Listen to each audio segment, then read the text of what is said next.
We've talked a lot on this channel about the Dubs offseason, but it's still insane that after being the only team to have not made a move for much of the offseason, with Kuminga's contract creating a stalemate within the organization, that the Warriors were able to acquire the type of talent they did on the free agent block. Massive shout out to Mike Dunleavy, or should I say Money Mike. Melton's going to be out for 4 weeks to start the pre and regular season, but if he comes back even 80% of his pre-injured self, the Dubs will have re-added a bona fide clamp god. Because clamping up at the point of attack and manipulating the passing lanes like Jimmy Butler is the type of impact D'Anthony makes when he's at his best. That's why the Melton signing is just as crucial as the Horford and Curry pickups. Being fair though, getting Horford is arguably more exciting, who defensively still has elite lateral quickness for a 39-year-old, and offensively has a 3-level scoring bag combined with high awareness level that the Warriors haven't had at center throughout their entire dynasty. Then there's the Steph and Seth storyline, aka the actual Splash Brothers storyline, which I talked about in my last Warrior video, and is debatably just as intriguing. Many separate videos can and probably will be made predicting the Warriors season, but for now, let's just appreciate how Money Mike Dunleavy kept 3 top 2025 free agents under wraps, all while the Kuminga situation played out as slowly as it did.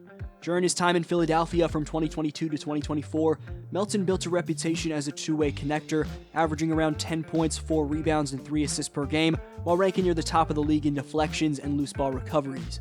That reputation carried into the 2024-25 season, where before his injury, he was putting up 10.3 points, 3.3 rebounds, 2.8 assists, and 1.2 steals per game in just 20 minutes of action, showing that his activity and defensive presence hadn't slowed from his Philly days.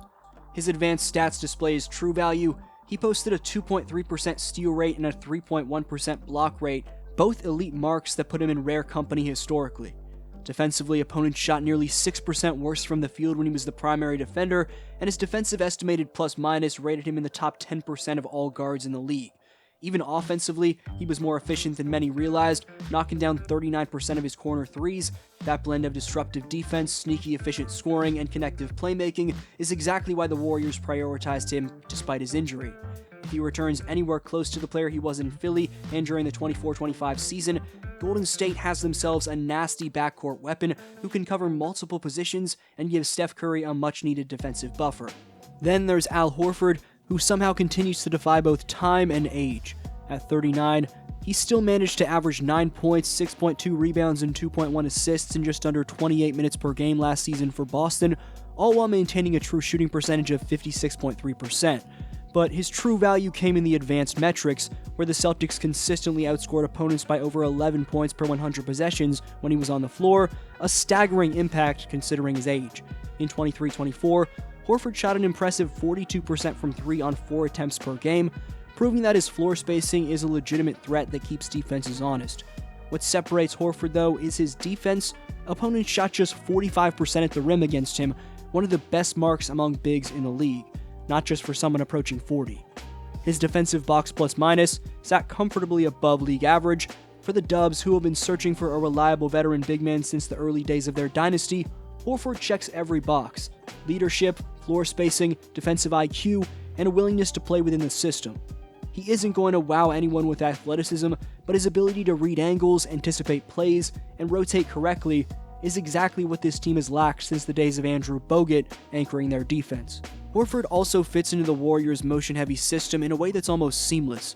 Last year, he averaged 2.1 assists per game while operating as a secondary playmaker from the top of the key, thriving on dribble handoffs and quick reads in a Boston system that mirrors a lot of what Steve Kerr runs.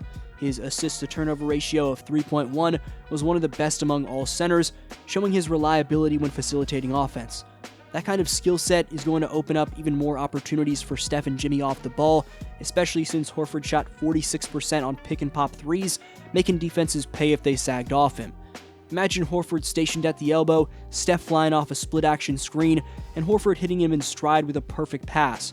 It's the type of action that could breathe new life into Golden State's half-court offense.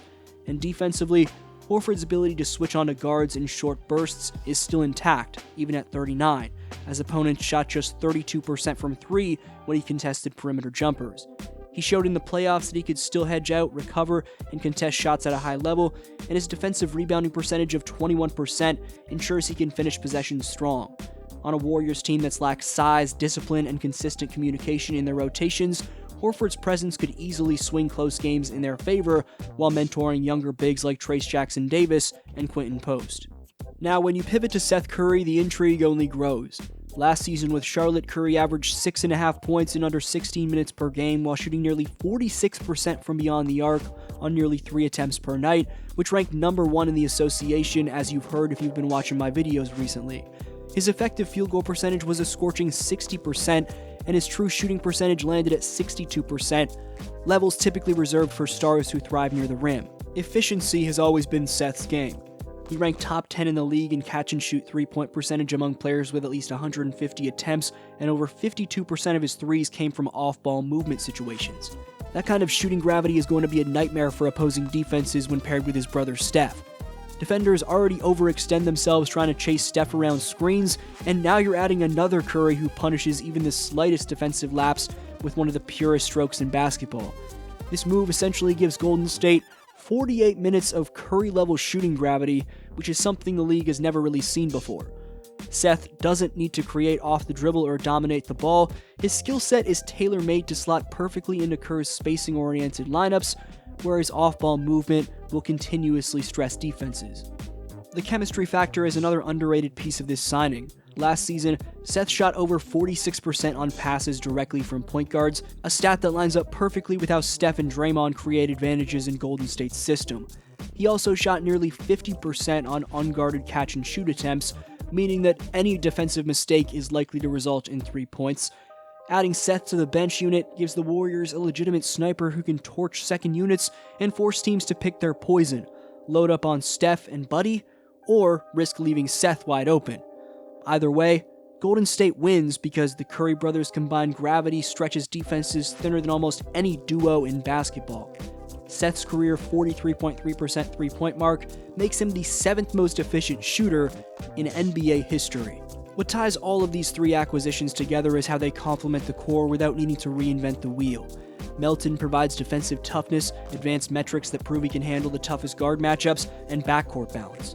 Horford supplies leadership, elite floor spacing for a big, and frontcourt stability, with defensive numbers that still grade him as above average at the rim and on the perimeter.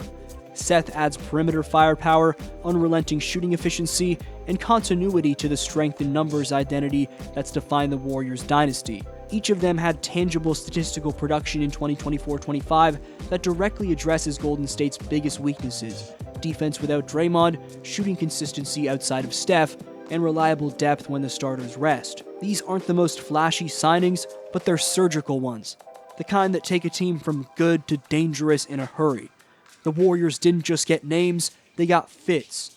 And in today's NBA, where fit matters more than ever, that could prove to be the ultimate reason Golden State struck gold this offseason.